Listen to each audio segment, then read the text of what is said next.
says hello, and we're delighted to be here. Thanks to Jeff for bringing us over from Ireland.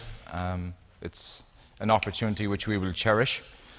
I'm not a social media buff. It's relatively new to me, and I'll explain why. But firstly, I do like to connect with people. So this is who I am on social web. So please feel free to connect with me and direct message me if you want to get involved. Our story is a very family-orientated story. 2 years ago, I was working on a ship as a captain and had nothing to do with social media whatsoever, so this is all brand new to me.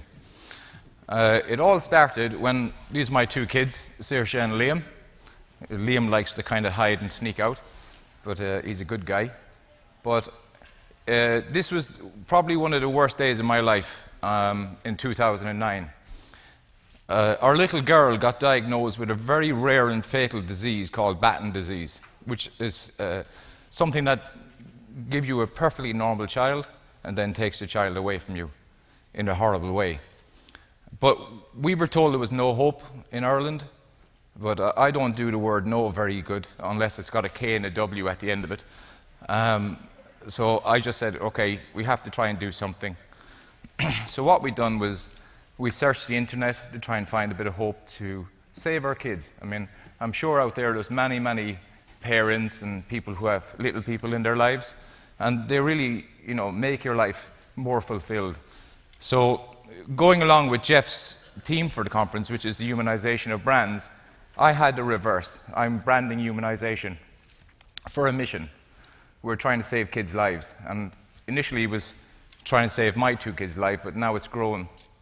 So from that, we went on, that's my wife Mary, we went on to engage with the Irish people, and we set up a charity called BeeForBattens. And Batten disease affects about 1 in 1.4 million people, so it's really rare. And if you need to get in the charity market, no matter what country you're in, you have stiff competition, if that's the right word, because there's lots of causes out there. But lots of people are really focused on the main charities. So we had to create something new, something fresh. And my daughter actually drew our logo before we needed it. It was just something she did. So that's where it comes from, using the bee as a logo. But also, I'm trying to get something to stick in people's minds. So we saw earlier with Dan Lewis, he'd done something with Sesame Street, A for asthma. We've done the same, B for battens. We want people to associate everyday objects, including the alphabet, and if we can get them to coin the phrase, B for battens, then we're winning, because that awareness will help us with the fight to try and save kids. So what our next step was to start fundraising for a treatment trial, which was done in New York. This trial was exceptionally expensive because the commercial drug companies had no interest in rare diseases, and they still really don't, because there's no commercial value in it. So we had to engage with people. And the main way we done that was we created a brand through the tragedy we were given with our daughter being diagnosed. And as we were just about to launch the charity, my son Liam was diagnosed with the same disease. And shortly after, we realized that the challenge was even bigger. We had to raise over $1 million in 1 year or less to try and save Saoirse and then Liam. So we took this to initially the people of Ireland. And through our tragedy, we had to nurse our daughter, run a charity. More and more people were coming out with rare diseases, and we said we have to help. But when the focus came with the son as well, we decided that to create a human brand, you have to connect with people. And as I say, I'm all new to this. So I need everyone to spread the word for me. And then people just took it on board. And some of you out there might imagine, you might aspire to maybe meeting the president or being on the Late Show with Jay Leno or the Letterman Show. And we've done that, but done it through tragedy. We don't take anything from that. There's no ego involved. It's just a platform like today to show how our brand can maybe save the lives of a child. But now we found that the globe is shrinking. On Monday, I received an email from someone in the Cook Islands off New Zealand, which is the furthest place, I think, from New York you can possibly get. And they were just told that their 2 children were diagnosed with the same condition. And they reached out to us. So the whole world shrunk because our brand awareness, and it's still only small, but in Ireland it's quite big. But globally now the world has just got a little bit smaller, and it gets smaller every day, which is good. So from that, we continue to progress our challenge. The branding really came to light when we engaged with teenagers, which was really surprising. And we obviously had a target audience of young parents because they could relate to having children and the loss and potential loss of losing their own kids. So people started to come on board, and more little helpers and assistants keep coming, and we're creating brand ambassadors now today. So if anyone wants to become one of them, DM me, and we'll get you on board. And we have people who will spread the word for us, because with that, it gives rare disease and batten disease a platform. So one of the biggest things I had to learn with Twitter, because Twitter is only new to me,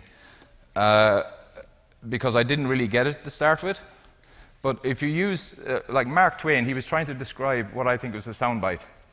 He said, with a minimum of sound, make a maximum of sense.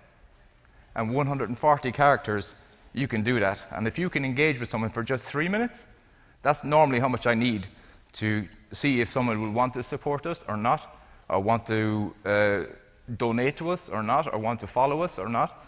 So if I can manage to do it in 3 minutes and try and shorten it down to 140 characters, we're starting to get results. At the moment, we have about, I would say, 60% of the Irish population have heard about batten disease in 1 year, which is a good achievement, but it's not enough because we're still finding kids in other countries. And one of the things that happened this year, in January, you saw Saoirse earlier, she passed away at age 5. And so we accelerated then to try and save our son Liam.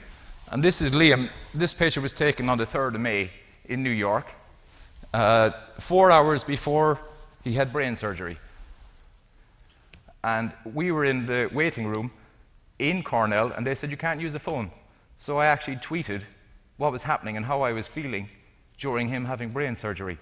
And it appeared in 19 media articles back home the next day. So engagement works. So I'm not going to waste much more time, but there's something I'd like to share with you. This is a little dedicated video we made for Saoirse. And it's true for all rare diseases, so I hope you enjoy it. And let's just hope that my technology works.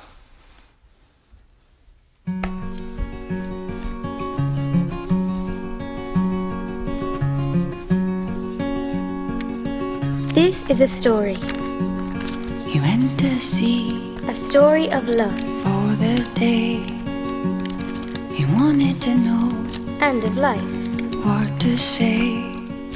A life When with he's Batten's disease. asked what he'd done in the This is a true story. past to someone that he loved endlessly. Now she's gone. Join the fight for life at BeeForBattens.org. So that is what it's all about, saving kids. So thank you very much, and we'll talk to you again soon.